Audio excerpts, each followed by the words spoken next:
आजच्या सत्संगात धार्मिक कृतीविषयीच्या या भागामध्ये आपण पाहणार आहोत देवघरामध्ये देवाच्या प्रतिमांची मांडणी कशी करावी याविषयी. भक्तिमार्गाने साधना करताना निर्गुण ईश्वराची कल्पना करणं किंवा त्याच्या प्राप्तीसाठी प्रयत्न करणं सामान्य साधकाला अवघड असतं.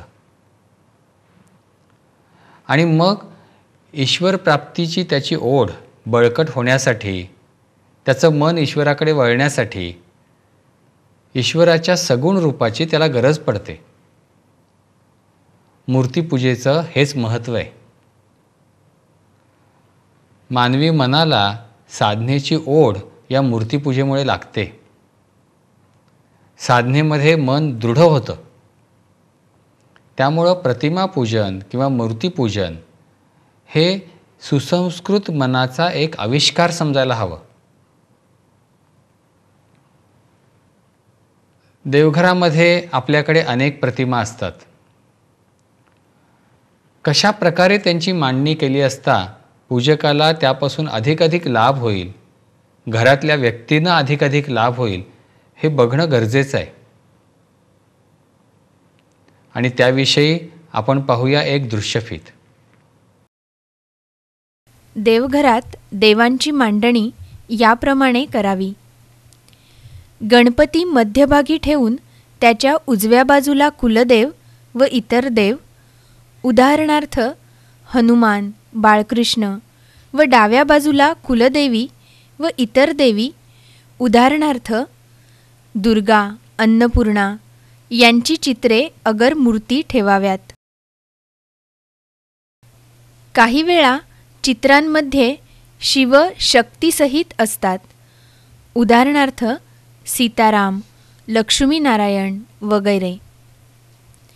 ज्यावेळी चित्रात देवी देवाच्या डाव्या बाजूला दर्शवलेली असते त्यावेळी ती आपल्या स्वामींसमवेत भक्तांना आशीर्वाद देत असते.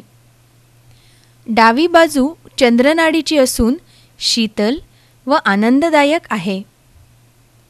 हे शक्तीचे तारक रूप होय. अशा चित्रांमध्ये पुरुष देवता ही प्रधान देवता मानून ते चित्र गणपतीच्या उजव्या बाजूला ठेवावे. काही चित्रांमध्ये देवी ही देवाच्या उजव्या बाजूला दर्शवलेली असते. उजवी बाजू ही सूर्यनाडीची असून ती सुरू असलेली देवी शक्तिशाली मानली जाते. ते शक्तीचे मारक रूप होय.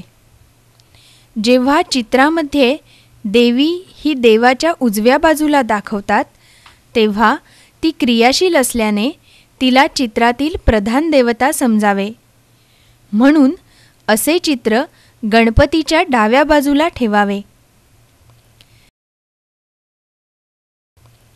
कालीविलास तंत्रात काली ही शिवाच्या हृदयावर उभी राहून नृत्य करते असे सांगितले आहे.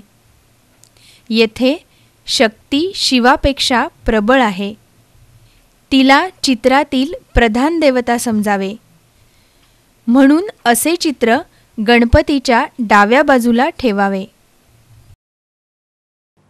देवघरात देवाच्या प्रतिमांची मांडणी कशी करावी यासंबंधीचे काही मुद्दे आपण संक्षेपानं बघितले. यासंबंधी कोणाला अधिक प्रश्न असतील तर त्यांनी जरूर विचारावेत.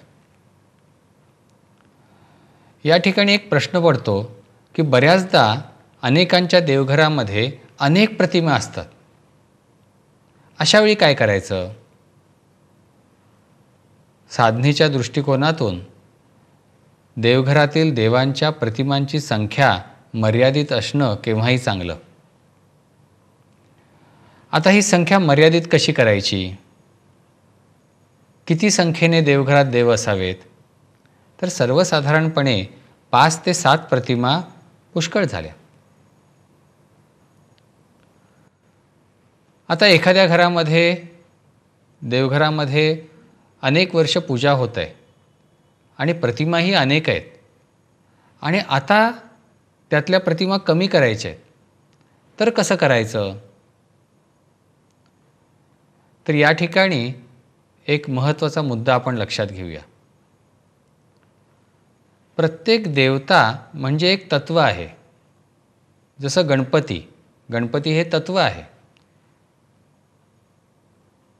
तर एका देवघरामध्ये गणपतीच्या अनेक प्रतिमा ठेवण्यात काही फारसं हशील नाही. त्या तत्वाचा बोध, त्या तत्वापासून मिळणारा पूजकाला लाभ एका प्रतिमेतून जितका मिळणार आहे तितकाच अनेक प्रतिमांमधून सुद्धा मिळणार आहे. यासाठी गणपतीच्या अनेक प्रतिमा ठेवण्याच्या ऐवजी एकच प्रतिमा देवघरात असणं चांगलं. आणि मग हाच नियम अन्य प्रतिमांनाही आपण लागू करा. अशा प्रकारे देवघरातील प्रतिमांची संख्या आपण कमी करू शकतो.